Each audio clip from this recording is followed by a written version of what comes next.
नमस्कार, राधे राधे। अपना कवि है कौन सा? सूरदास।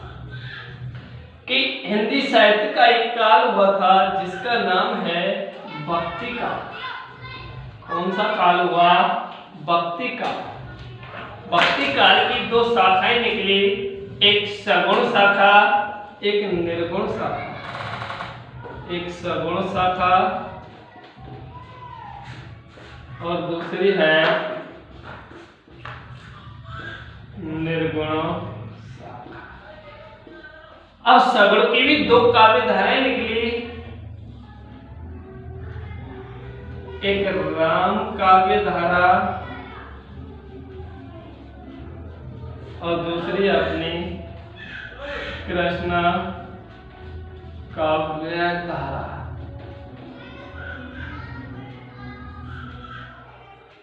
के भक्ति काल हुआ, भक्ति काल की दो शाखाएं निकली, सगुण शाखा और निर्गुण शाखा। सगुण की दो काव्य धाराएं निकली, राम काव्य धारा और कृष्ण काव्य धारा। इसी प्रकार निर्गुण की भी दो काव्य धाराएं निकली, एक निकली ज्ञानाश्रयी काव्य धारा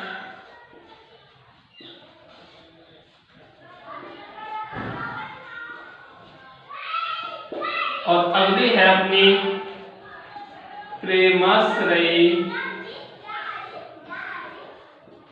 काव्य धारा।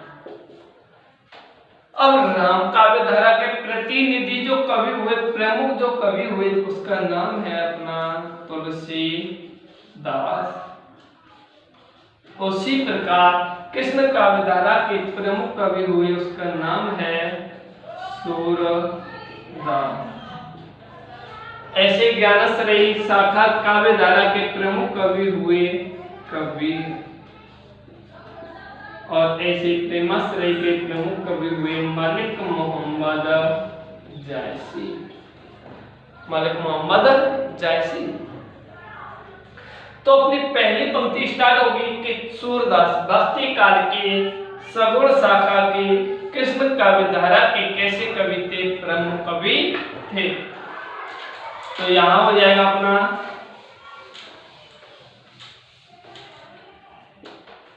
सूरदास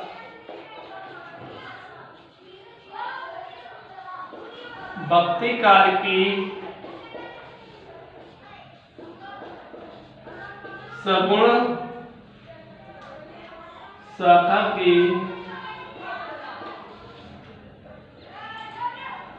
सगुण शाखा की कृष्ण काव्य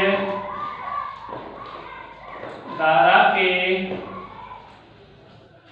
प्रमुख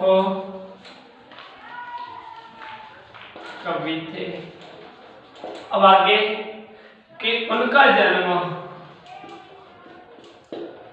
जन्म सन 1478 ईस्वी को। अब एक संवत आता है, एक सन आता है कि सन होता है अपना, जैसे अपना माने तुलसीदास का 1532। अब ईस्वी आया तो होता अपना सन। इसमें यदि 57 जोड़ देंगे, कितने जोड़ेंगे? 57।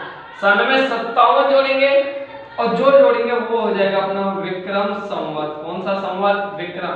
कितना हो गया? 1589। तो सन में 57 जोड़ने पर आता है संवत और संवत में से 57 घटाने पर आते अपनी क्या? सन। कि सन 1478 ईस्वी में स्थान है दिल्ली के निकट सिही। स्थान कौन सा है? दिल्ली के निकट। अब इस पे भी मतभेद है विद्वानों का, लेकिन अधिकतर विद्वान मानते हैं सिही। अब सिही दो है, आगरा के निकट है, किसके निकट है? दिल्ली। तो अधिकतर विद्वान किसका मान रहे हैं? दिल्ली के निकट सिही नामक स्थान पर हुआ। कि सूरदास भक्ति काल की सगुण शाखा की कृष्ण काव्य धारा के कैसे कवि थे? प्रमुख कवि थे। उनका जन्म सन 1478 ईस्वी में दिल्ली के निकट स्थान कौन सा है? सिही नामक स्थान पर हुआ। ये कैसे थे? जन्मांध थे। जन्मान यानी जन्म से ही क्या थे, अंधे। अतः इन्होंने बचपन में ही क्या कर दिया, घर का त्याग कर दिया, घर त्याग दिया। कि ये जन्मांध थे अर्थात जन्म से ही अंधे थे, इसके कारण इन्होंने बचपन में ही क्या कर दिया, घर को त्याग दिया। और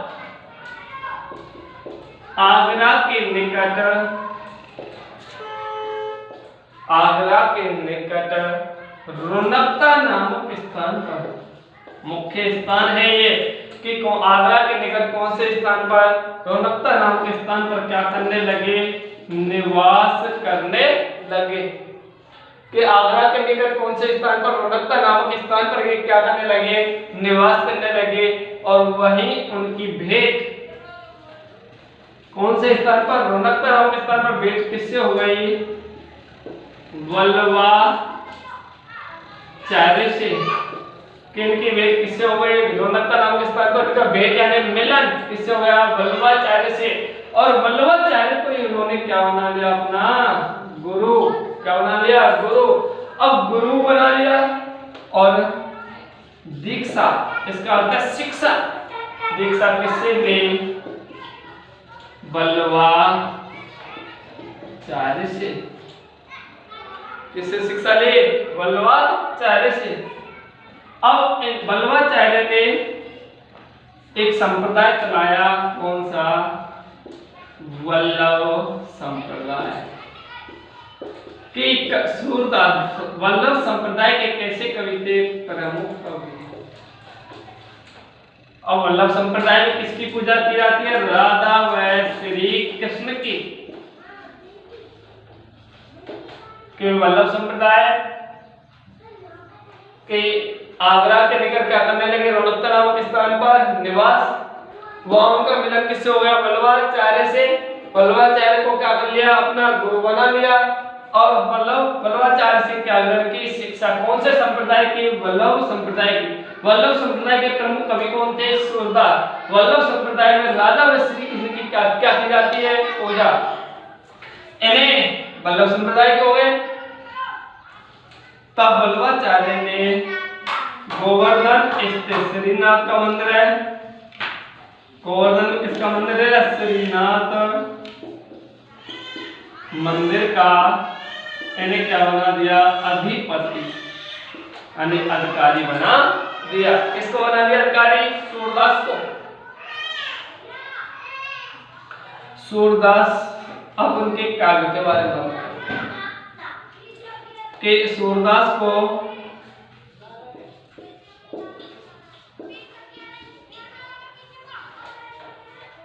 वात्सल्य रस का सम्राट कहा जाता है। इन्हें कौन से रस का, वात्सल्य। अब वात्सल्य क्या होता है, माता पिता का संतान के प्रति प्रेम, भाई बहन का जो प्रेम होता है, कौन से रस के अंतर्गत आता है, वात्सल्य। कि वात्सल्य, इनके काव्य में वात्सल्य के साथ साथ कौन सा रस मिलता है, श्रृंगार।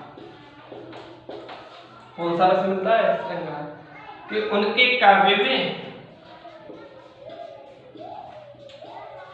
उनके काव्य में या सूरदास ने अपने काव्य में,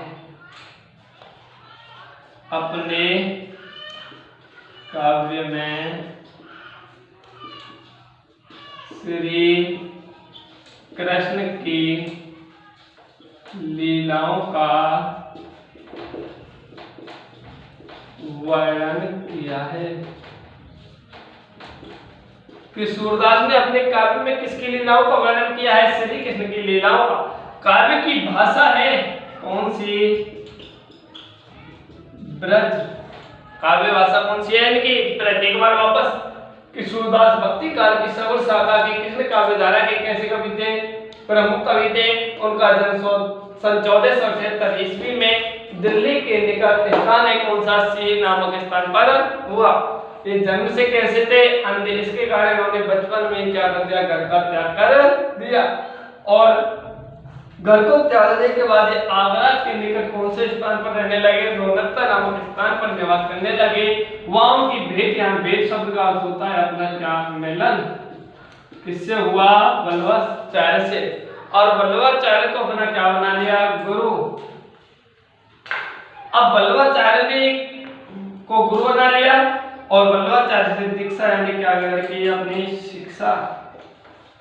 और वल्लभ संप्रदाय की क्या कहलाए? प्रमुख कवि कहलाए। वल्लभ संप्रदाय में किसकी पूजा की जाती है? राधा व श्री कृष्ण की।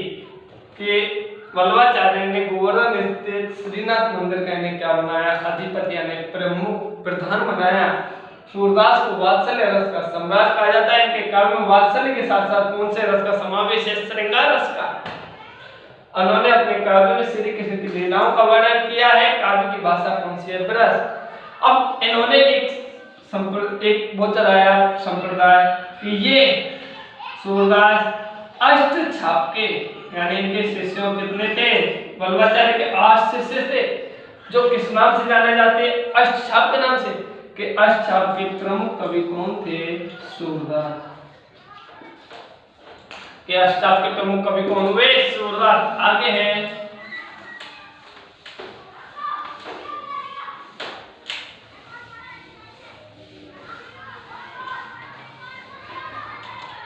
काव्य की भाषा कौन सी होगी अपनी? ब्रज। ब्रज क्या है? काव्य की भाषा।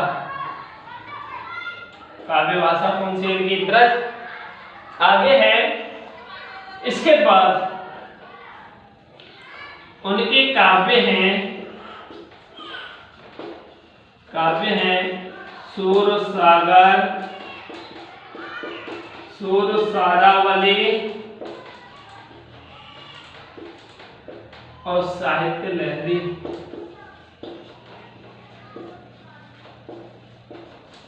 उनके काव्य कितने? 3। सूरसागर, सूरसारावली और साहित्य लहरी। इनकी प्रसिद्धि का आधार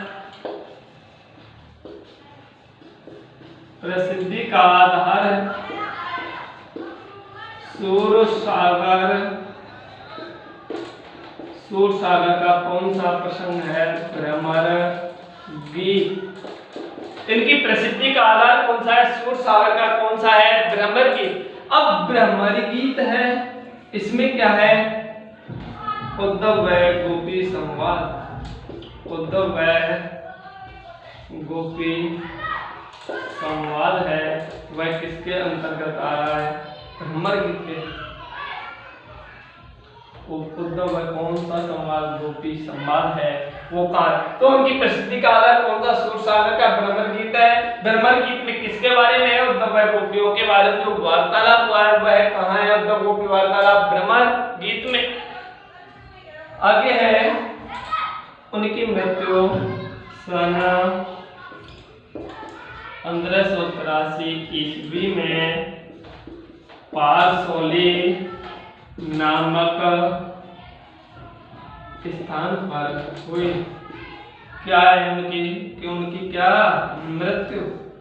कि उनकी मृत्यु सन 1583 ईस्वी में कहाँ हुई? पारसोली। कहाँ पर होता है? मथुरा के समीप।